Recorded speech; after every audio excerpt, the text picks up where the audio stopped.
Good afternoon or good morning, depending on where you're joining us from today. Welcome to our webinar, Top 3 Cybersecurity Threats Facing Your Business and How to Fight Back. This presentation is part of a webinar series focusing on current cybersecurity trends. I'll be your host today. My name is Eleni Lepo, and I'm the Marketing and Event Coordinator here at Kite. Also joining us today from Phoenix is Jason Gobbel, Kite Technology's Chief Solutions Officer. Jason, who is also an Arizona licensed agent, has spent almost a decade at Kite, helping our clients understand and improve their security posture and get the most from their technology investment. Also with us today is Dillon Fornaro, who is joining us from Seattle. Dillon is a security engineer here at Kite.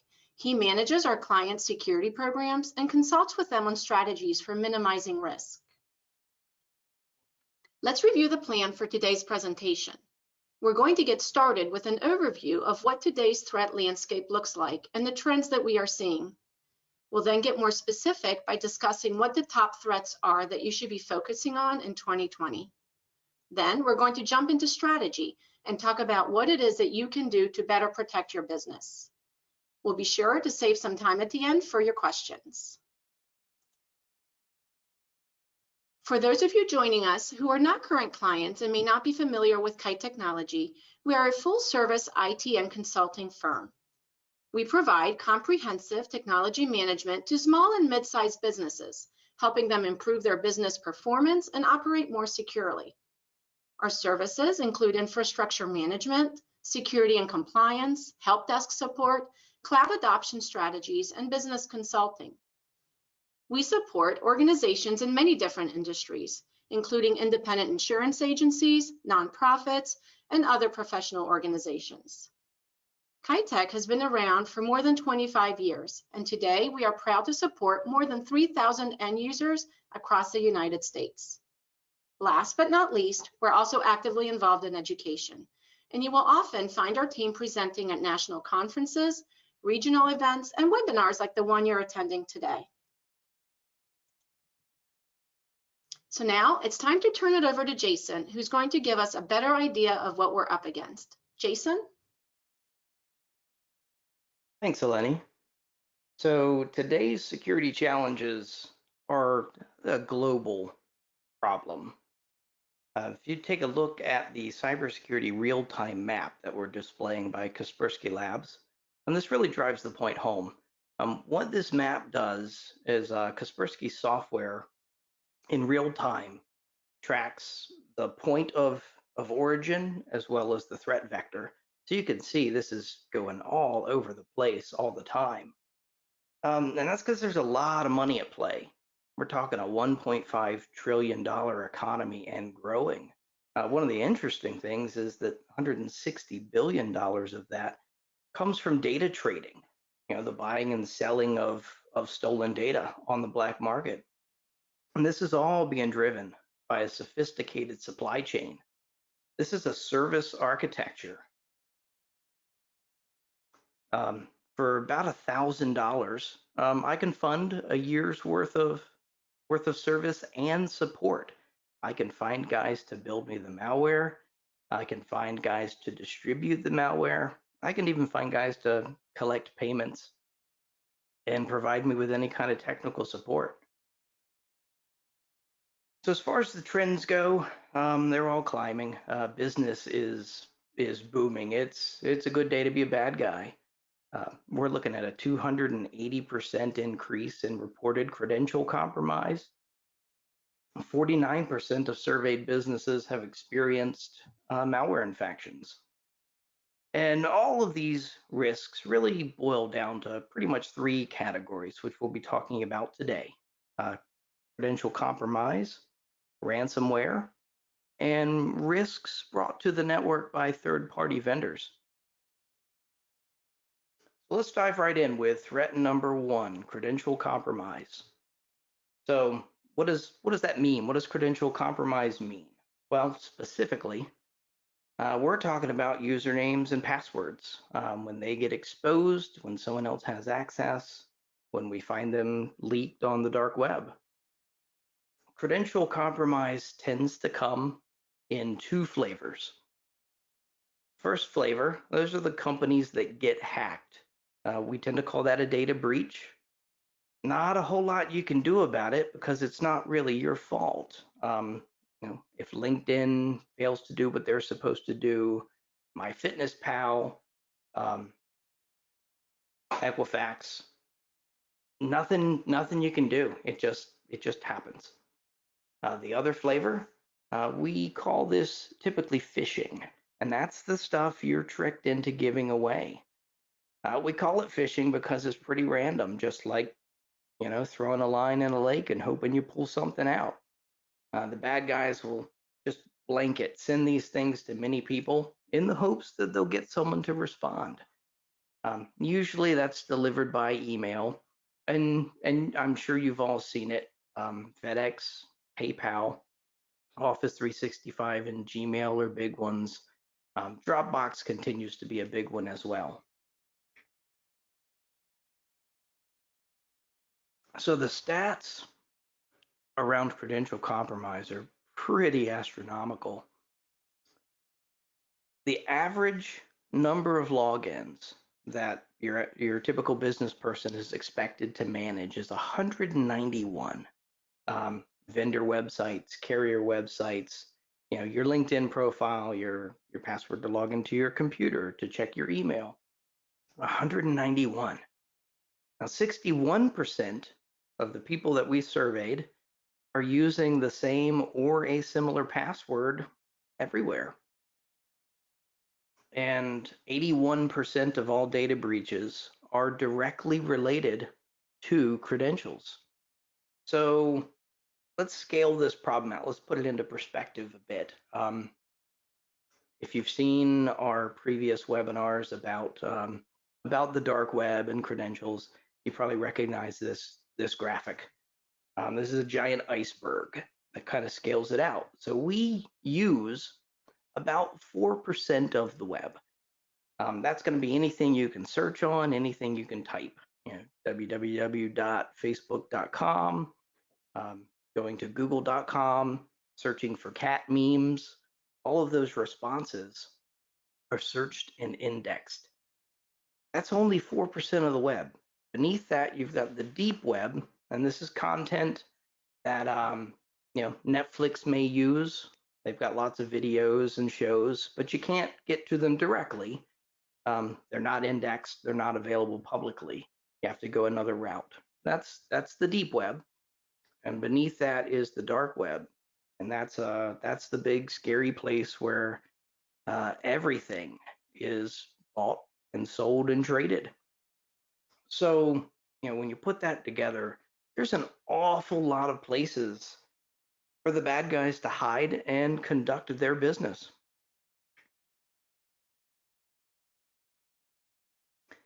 Threat number 2, ransomware. What is ransomware? I think by now we've probably all run into it at least once. This is software that's designed to hijack your data and to hold it hostage. I'm the bad guy. I trick you into downloading some software onto your machine, and your data gets encrypted. I want some money, and I will give you the keys to unencrypt that data. You pay me, I give you the keys, the data gets unencrypted, and it's kind of no harm, no foul, right? We've seen some massive breaches. Baltimore, Atlanta, massive breaches. Recently, Riviera Beach down in Florida paid $600,000 to unlock their systems. So the stats and trends around this, it continues to be a really strong threat. It's not going anywhere. What we're seeing is the malware is changing to be more polymorphic in nature. 94% of it, in fact. Now, polymorphic, what does that mean? Well, let's break it down. Poly means many. Morphic means changing. So you've got 94% of malware has been changed so that it's never been seen before. And it might be the same strain of malware, but it has none of the key indicators. Antivirus used to be really good at picking up on these things. We called them signatures. Well, this is polymorphic malware has no signature. It doesn't have a set file size or a set file type. It doesn't have a hash that the antivirus software can latch onto. So this is pretty obvious in this slide. Again, we're going to go back to Kaspersky Labs. They do a really good job of just visualizing this data. So what you see on the slide, way down at the bottom is an orange line. That's Kaspersky Labs software catching viruses coming in through email. So, surprisingly low, right? Now, if you look at the green and the blue lines, that is malware that's detected on access and once it hits the web, respectively. So what this means is that the malware we're seeing today only gets detected once it's been activated and we see what it's doing on the network. So, whereas it used to be really simple, you had antivirus, it would detect some stuff, you'd be in good shape. We're seeing that you have to be hyper vigilant about this stuff. So the most concerning trend centering around ransomware is that it's becoming extortionware. Sometimes it's called docsware because it's dealing with documents. So now it's not just about separating you from your data. These bad guys, they're going to publicly announce the breach. They're going to say, "Hey, we hacked these guys and we have their data. If you don't pay them, they're just going to sell it on the black market," and that's what they're announcing. This kind of raises the stakes for a ransomware event because now you've got pretty clear evidence that data has left the network. It has left your control. These guys have it. They can provide proof that they have it, and they're announcing to the world that they're going to give it away. So now we're talking about notification of breach. There are state and federal regulations that mandate what needs to happen. You have to notify your customers. Insurance agents that are doing business within the state of New York are seeing this a lot in the DFS NYCRR regulations. State of New York is saying, hey, if you have an event like this on your network, you have to tell us about it. So the stakes are a lot higher. And I guess fundamentally the problem is, can you trust these bad guys? Let's say they hijack your data and they're threatening to release it if you don't give them some money. So you give them some money. Are they just gonna delete the data or are they gonna release it anyway? I mean, you have no way of knowing, so you have to kind of assume that if you're in this scenario, the data is gonna get out the door, and you have to figure out, well, how do I respond to that? How do I let my customers know? How do I get them back to a bubble of protection? So that's becoming a real challenge. So the third threat we're going to talk about today, risks introduced into your network by third parties, partners, and vendors. So if you remember the Target breach, pretty much if you shopped at Target, you were a part of it. You got a notification that your data was compromised. That all led back to a vendor's air conditioning system. They had one computer that wasn't running any kind of antivirus that got hacked. No protections centering around that. Really, no way to even indicate that the PC was compromised. It leapfrogged from the PC to the card environment where all the credit card processing was being done, and bam, now you've got a serious issue. So as we move into this brave new world of kind of hosted everything, consolidation of data, everybody using common vendors like Office 365, like G Suite. What we're seeing is that those are really good targets because if you can get to one, you can probably get to quite a few. And we're seeing this a lot in our industry as well. Managed service providers, IT providers like ourselves, we are being targeted. The bad guys have figured out if I can hack an MSP, I've got access to potentially hundreds of other networks. So they know our management tools. They know that those are the gateway to multiple clients. They know how we use them. They know how we secure them. And a lot of it, frankly, comes down to managed service providers not following the same security protocols that we preach. I can say here at Kite Tech, every time we see this, we scramble back into a room. Hey, so and so just got compromised. What do we know? How did it happen? We pick it apart, trying to understand the threat vectors, trying to understand, well, did they get into the remote control tool? They did get into the scripting tool. So we always go down the scenario. Are we protected here? Yeah, okay. What about over here? So I mean, it's a serious issue and a moving target. Even the federal government's taken notice. FBI and Homeland have issued warnings and advisories specifically towards managed service providers. And industry insiders are even calling it Judgment Day. They're reaching out to the managed service providers saying, "Hey, you got to lock this stuff down because your credibility is at stake." And I'm a security guy, so I'm paranoid out of the gate, but that doesn't necessarily mean that I'm wrong. I mean, we are constantly seeing these attacks happen. Some are just companies we know in passing. Others are peers that we have close relationships with. So we get a sometimes a good understanding of what went wrong. So managed service providers are having to be hyper vigilant, constantly on the lookout for the next threat. You've probably seen a couple of these in the news. One managed service provider had clients that were down for a week. Another one paid $150,000 to recover the data because it was easier than trying to fix all of the clients. Down in Texas, 22 towns and county systems were compromised, and all that led back to their managed service provider.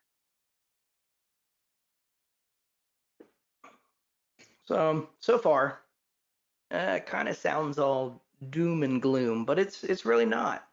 This is absolutely a fight we can win.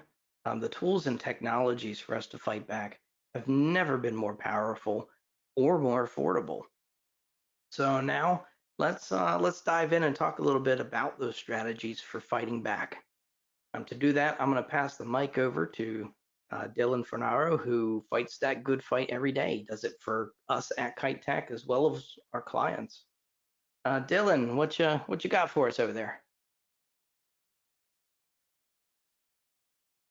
Thanks, Jason. And thank you, Eleni, as well. Hey, everybody. My name is Dillon, and I'm a security engineer for Kite Technology. Today, we're going to speak on some controls and practices to help protect your company in this ever-changing world of cybersecurity. While there's not one solution to prevent all attacks, taking what we call a layered approach and having a solid baseline framework is recommended by industry leaders to protect yourself and your clients' data. This means implementing multiple solutions in different areas of the threat landscape, from multi-factor authentication on your email for protecting your account from a compromise to security awareness training to educate your users so they don't open up that fraudulent link. We are going to cover some of the more common practices as well as touch on some more advanced recommendations. But while some practices are more common than others, they shouldn't go unnoticed in their effectiveness to thwart common attacks.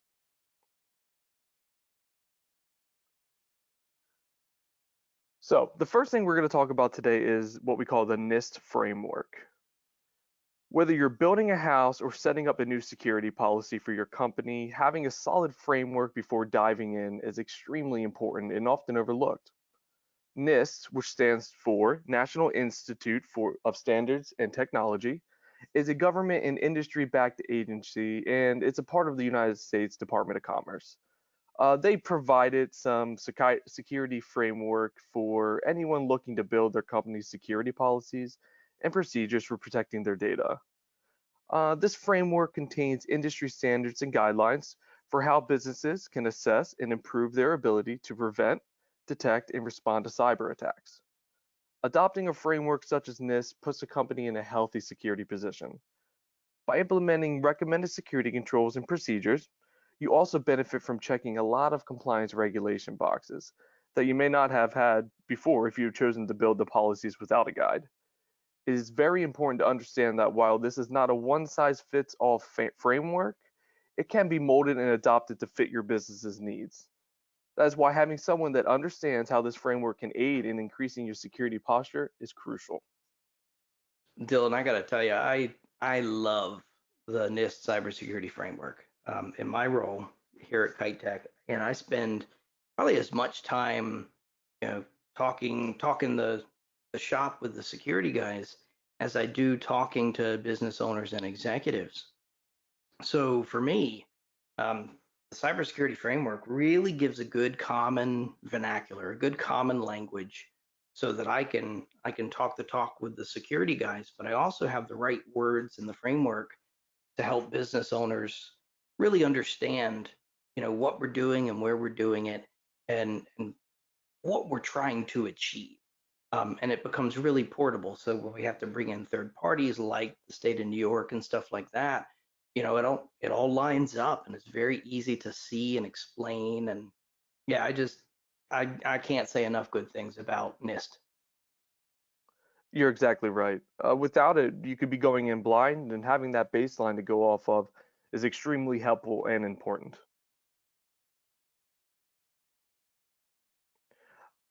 All right, so the next thing we're going to talk about today is something you probably have already heard of, and that's multi-factor authentication, sometimes called two-factor authentication or MFA 2FA. More than likely, you're currently utilizing some sort of multi-factor authentication right now. Whether it's something tied to your email for work or maybe on your bank account, it's becoming extremely common. And that is a great thing, as its effectiveness outperforms a lot of other controls, which is why it is so important to adopt as soon as you can. Multi-factor authentication is just that, using more than one method of authenticating yourself to an app or service to prove that you're the true owner of that account.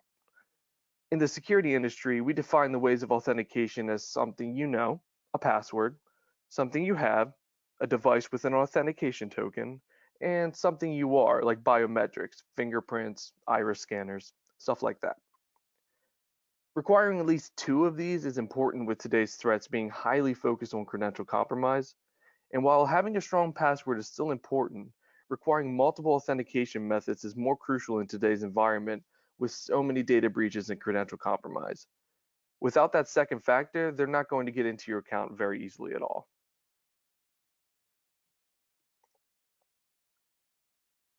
Okay, now let's talk about passwords, specifically credential compromise and breach monitoring. If you attended our last webinar on dark web monitoring, you will be more familiar with what I'm about to talk about. However, that doesn't make it any less important, and it's worth hearing again. Did you know that 80% of hacking-related breaches are still tied to password compromise? With the amount of online accounts a typical user has, the chance that a site or service having a data breach is extremely likely. That is why it is important to make sure that you keep up to date with recent website breaches.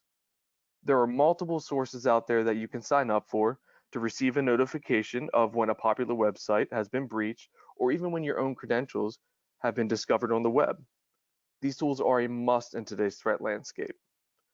Some are automated, like ID Agent's dark web monitoring. They have a dedicated team hard at work who are constantly keeping up to date with the latest breaches, scouring the dark web for credentials being sold, and notifying you at a moment's glance. While others require manually checking your passwords and may not have the most up-to-date information. HaveIBeenPwned.com and the password checkup extension for Chrome are two popular ones that come to mind. While these are free solutions and they may not be the most up-to-date, they do provide some insight into whether you should look into a paid monitoring service. I'd like to task everyone who hasn't done this already to go to HaveIBeenPwned.com, after this webinar and utilize both the email and password lookup. Even if you have done it before, taking a look at it again will not hurt. Trust me, it will be more than likely an eye-opening experience. Another tip that you probably have heard of more than once and for good reason is to not use the same password for more than one account. Doing this will result in a much more tedious and eventful remediation process in the event of a breach. Here's an example. Let's say Facebook notifies you that their servers had data possibly stolen, and that data contained usernames and passwords. As you're scurrying over to facebook.com to reset your password, you think to yourself, wait, aren't I using this password for my Gmail account as well? Then, the more you think about it, the same combination of email address and password being used for Facebook and Gmail are also being used for your bank account. The person who stole that data from Facebook now has access to all of those accounts if they were to try to log in. That is why it is extremely important to either have a separate password for each account or to utilize a password manager such as RoboForm, Dashlane, MyPass, so that you don't have to remember all of them and you're still secure. Security awareness training. So, did you know that 90% of breaches are caused by human error? Unfortunately, it's completely true. The end user has always been your biggest liability when it comes to preventing attacks. While vulnerabilities in the network can let attackers in, the chance that an employee lets them in is much greater, whether they know it or not. In today's threat landscape, you can no longer throw antivirus onto a computer, enable Windows Firewall, and be done. Continuous security awareness training for both employees and management is crucial for protecting yours and your clients' data, as attacks are becoming much more targeted towards the end user.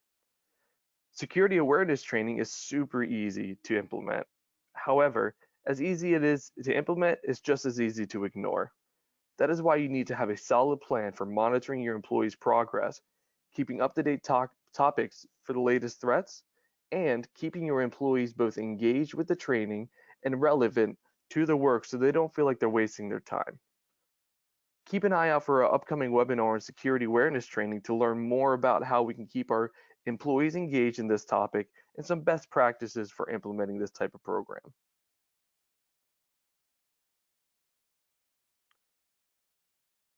Now we're going to talk about access management and least privilege. The concept of least privilege is often overlooked in a lot of business security practices. Whether it's an internal role change causing scope creep or a new employee receiving access to another's mailbox for training purposes, their access level in the network can build up over time. Access to a shared folder, permission to view someone's mailbox, all of these increase your risk in the event of attack. The more access you have, the more access the attacker has if there were to be a compromise to your account. The less access you have, the less damage you can do, and the less damage they can do. For example, let's say you have a user, someone who is a part of management or an executive for the company. They think they need access to every shared folder for the company that the company utilizes for every department they overlook. What's the reason for this? Well, they want to be able to view projects that their employees are working on to see the progress and how everything is coming along. In the event of something like ransomware, which moves laterally across the network, this type of access can be drastic. Why? Well, the next thing the executive does is open an email that contains a malicious payload. Their local documents have become encrypted, and guess what else does? Well, everything they have access to. That includes all of those shares in every department of the company, all of the projects that the employees have been working hard on, every file that was on those companies' shared folders, regardless of if it was relevant to why they wanted access in the first place, encrypted. Now, play that scenario back, but this time, remove those shared permissions. The CEO, or whomever was the executive in this position, now has only their documents encrypted. The PC can be pulled offline, wiped, and restored from a backup a lot quicker than the entire infrastructure. That is why least privilege and proper management of users' access in the network is extremely crucial. It is also why our next topic is incredibly important. Backups. I'm sure you are all aware of exactly how important backups are with the constant scare of getting hit with ransomware, which has now evolved into extortionware. Backups are your last resort when a compromise becomes too big to remediate. However, most people aren't aware that even backups can be hit by malicious attacks if they aren't properly segmented on and from the network. That is why it is crucial to have multiple backups both on-site and off-site. While having quick access to a backup on-site may help get your business back up and running faster, the chances that the backups were not properly segmented or tested to make sure that they are viable is far too great to take the chance. Having a cloud solution almost guarantees you a recovery point, and that is why it is highly recommended. This doesn't mean local backups are useless. There's a time and place for all different types, and having good policies and procedures for this type of remediation work is very important to make sure that the recovery process is seamless. Now, I'm going to hand it back over to Jason to continue talking about fighting back. Thanks, Dillon. So if you recall, threat number 3 was security risks introduced by partners and vendors. And that's a big problem, but I'm not saying fire all your vendors. We certainly need these guys. We value their services. So we can't just kick everybody out. So how do we keep them and maintain a good level of security? Well, that's actually pretty easy. Vet your vendors. So the first thing you need to understand is that in this day and age, keeping a network secure, keeping data secure, it's a group effort. Takes a village.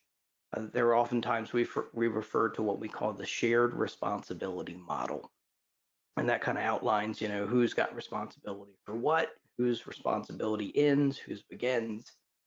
I mean, this is our network to manage, all of us, and we all have skin in the game. So let's break it down. Step 1, make a list. Everybody that's got access to your computer system, to your data, and to the building itself. We're talking, of course, your IT service provider, your accountants and consultants, your independent contractors, even your cleaning crew. Now, your cleaning crew is not going to have the same level of access that your IT guys do, but they have access to the building. So if I'm bad guy hanging out in the parking lot, I can convince them that, oh, yeah, thanks for holding that door for me. I left my badge on my desk. I just need to grab a paper. Now I have access to computers. Computers have data. I'm in pretty good shape as a bad guy. So make that list. Make it an exhaustive list. Everything you can think of. Now, step 2, let's ask them some questions, particularly your technology partners. We're going to get you started. We're going to be sending out a sample questionnaire. That's going to provide some of the pretty common questions. Good starting point. You'll certainly want to add some more based on your particular scenarios. But what we're after really is an understanding of how these partners and vendors access the system. Is their gateway into the system available anywhere in the world? Is it web accessible? Is it limited to one concurrent session? One user at a time getting access? How are they securing and monitoring access to their systems? Do they enable multi-factor authentication on all their accounts? How often do they audit their system? And is that auditing done by a third party? And when you ask all these questions, our good friend Ronald Reagan said, trust but verify. Ask for a copy of their incident response plan. Ask for a copy of their auditing or their security policies and procedures. As I can tell you as a security guy, I love talking about this stuff. I love bragging about the good work that folks like Dillon do behind the scenes. By all means, ask your vendor. I think you're going to be surprised. They're really going to want to talk about this stuff. They're really going to be appreciative that you're taking an interest of all the good work that they do. And certainly don't forget, look in the mirror. You need these things too. Incident response plan, documented security policies and procedures. You having your stuff and they're having their stuff provides a really healthy two-way conversation. And step 3, understand the risk. Once you've got the questions, talk with your IT staff, talk with your IT providers about those answers. That'll help you understand the risks and what can be done. Are there any improvements that can be made? Are there any vendors that simply don't qualify to be on your network? That's even a possibility. And that leads me to a topic that is near and dear to my heart, cyber liability insurance.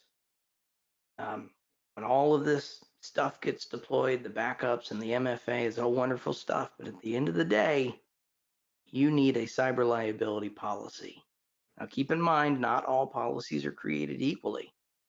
You've got some that carry the bare minimums, but you've got more robust policies. You really want a policy that's going to respond to those big ticket items. The forensic investigation, the breach notification, response for lawsuits, post-breach monitoring. These are all critical things and not easily affordable to just pull off the shelf in a crisis. So absolutely talk with an agent, get a really good cyber liability insurance policy that fits your needs. So we're approaching the end of our little show here. So let's do a quick recap. We talked about 3 threats today. Number 1, credential compromise. It's your biggest threat. 81% of all of your breaches are directly related to credential compromise. Number 2, ransomware. Still a very substantial threat. We talked about it becoming extortionware. That's changing the game a little bit because it's not just hijacking your data. There's an effort to publicly shame you and to sell the data on the dark web. They're going to get their money one way or the other. And risk number 3, risks introduced to the system by partners and vendors. It's a shared responsibility model. Everybody's got to have skin in the game, which makes it very, very important for everybody to understand the roles and responsibilities and who needs to do what. And we talked about 8 ways to fight back and win. Number 1, NIST Cybersecurity Framework. It's very important to have a common platform for security that provides a common language for conversation and understanding, and really builds into that shared responsibility model. Number 2, security awareness training. This is huge. Just remember, credential compromise is your number 1 threat. A good security awareness program is going to have 3 key elements. It's going to have training, it's going to have testing, simulated phishing attacks, and it's going to have monitoring. You can make sure that the folks who need it most are getting the most amount of training. Number 3, multi-factor authentication. Protect those passwords. Don't make them the one link. This is very critical on web-based systems. Office 365, Google, LinkedIn, Facebook. If you don't want me logging into your Facebook account and posting my selfies, multi-factor authentication. Number 4, password management and monitoring. 191 individual logins. Use a password manager. LastPass, Dashlane, RoboForm, all excellent solutions, but you got to get one of them. And you need to be monitoring for compromise. You can do it ad hoc, like using a site like haveibeenpwned.com, but a monitoring service, a dark web monitoring service, is really best. Number 5, backups. Backups. You need on-site backups. You need off-site backups. You need to make sure that they are not fully accessible from your network. And most importantly, you need to test them. Just because the software says that the test was good, be paranoid like me. Test them. Have your IT company spin those things up. look at that data, make sure the data is there, so that you have some comfort. If you ever have to resort to your backups, you know your data is in good shape. Number 6, access management and the concept of least privilege. It's very important on any network with any data to understand who has what, and make sure that they don't have any more than they need. I like to pick on Greg. Greg's our CEO. He has every right to have access to everything. I'm not going to let that happen. I'm not going to let himself open himself and the company to that kind of risk. So there are certain things that just because you have the right to have them, you definitely want those security policies in place that prevent you from doing more harm than good. Number 7, vet your vendors, vet your partners. Perform that assessment, ask those questions, understand that risk. You want to be in an open and honest two-way conversation to understand the risk and everybody's role. And last but certainly not least, number 8, cyber liability insurance. It is a must-have, but don't go cheap. Don't get the bare minimum. You really need a policy that responds to those high dollar items, those big ticket items that are really gonna put you in bad shape if you ever need to use them.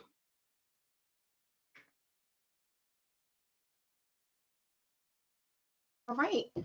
Well, thank you, Jason and Dillon, for presenting today's webinar. You have definitely given us a lot to consider as we all strive to better protect our businesses from today's top cyber threats. So now we're going to begin answering some of the questions submitted during the presentation. If you do have additional questions, please feel free to continue sending them our way. We'll do our best to get to as many as we can. So it looks like this first question, I'm going to let Jason take this one. Given the threats to IT service providers, should we consider bringing our IT support back in-house? Jason? You know, on the surface, I guess it kind of sounds like that's the better plan if IT service providers are under attack. But I have a bit of a perspective on this because I used to be that one IT guy managing a network, and I think I did it pretty well. I think I did it pretty effectively. But when you're one guy with 40 or 50 or 60 hours for any given week, there is just so much to keep track of. So many tools at your disposal. So many threat vectors. You got to be looking at email. You got to be looking at workstations, antivirus, remote employees, and it gets insane the amount of balls that you have to be juggling, and that's before you even get to the tools. Some of these tools, they're very good, but for one person to purchase, they can be pretty expensive.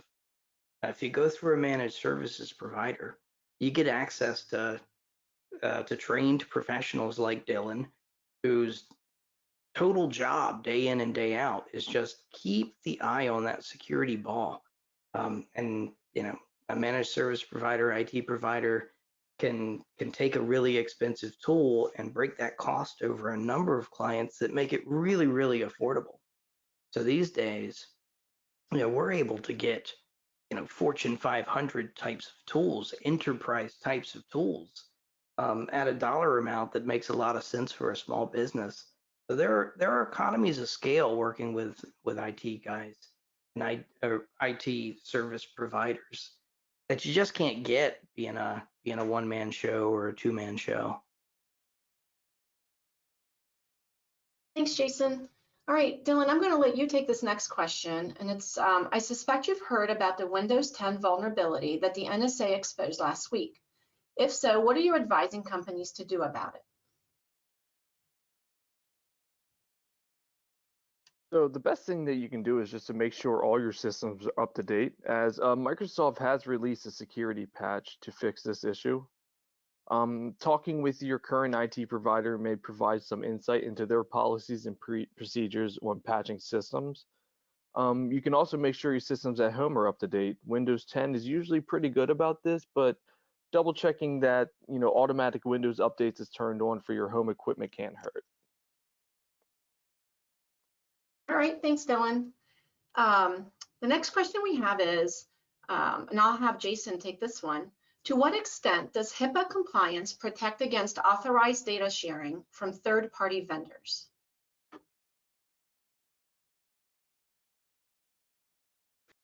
Well, so for those who aren't familiar with HIPAA, HIPAA is kind of a way of life.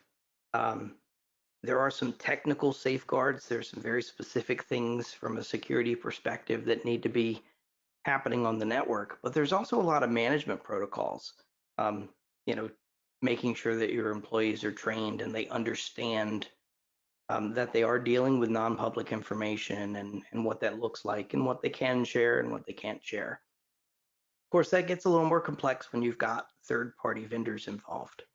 HIPAA's done a good job of kind of flattening this out and making it easy for us in what they call the business associate agreement.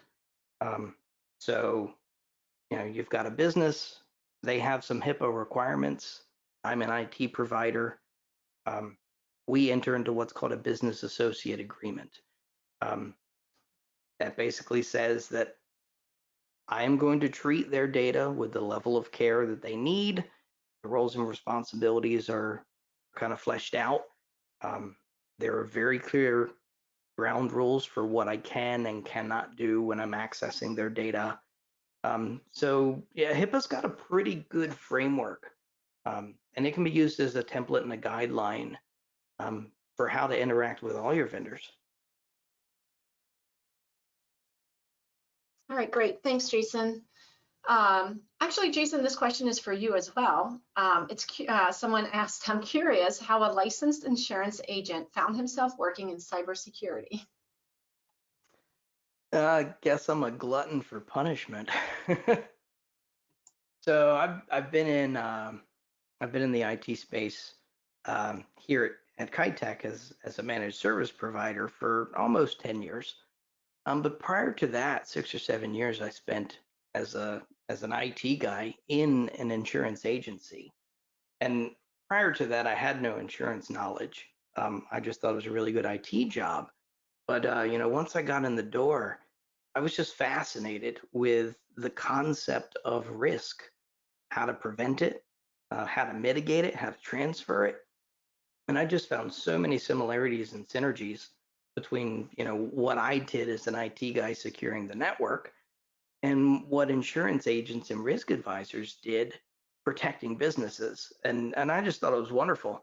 So I went as far as to get my Maryland property and casualty license. When I moved out to Arizona, I did the same thing here. So now I have an Arizona property and casualty license. I love doing both because it keeps me in that game. It keeps me in that focus, not just of being the computer nerd, but really understanding the business and employee implications of risk. And it really helps me to kind of bring the conversation up a notch because what we do as security guys, that's one small piece of a much larger puzzle. But yeah, I just found it really, really fascinating. Thanks, Jason. Thank you, Dillon, too, for answering all these questions. If you have additional ones that come up about today's topic, please email them to us at engage@kitetechgroup.com, and Jason or Dillon would be more than happy to get back to you. We do hope that you found the information that we shared today valuable. If you'd like to learn more about Kite Technology services, you can email us, give us a call, or visit our website. We would be more than happy to set up a complimentary consultation to talk with you about how we could help your business technology needs. For the insurance agents in our audience, our agency consulting division has a fantastic webinar coming up that might interest you. The topic is how auditing can drive efficiency and data accuracy in Applied Epic, and it's scheduled for March 19th. Be on the lookout for that email containing registration information. Thanks again, everyone, for spending time with us today, and we hope you have a great rest of your day. Take care.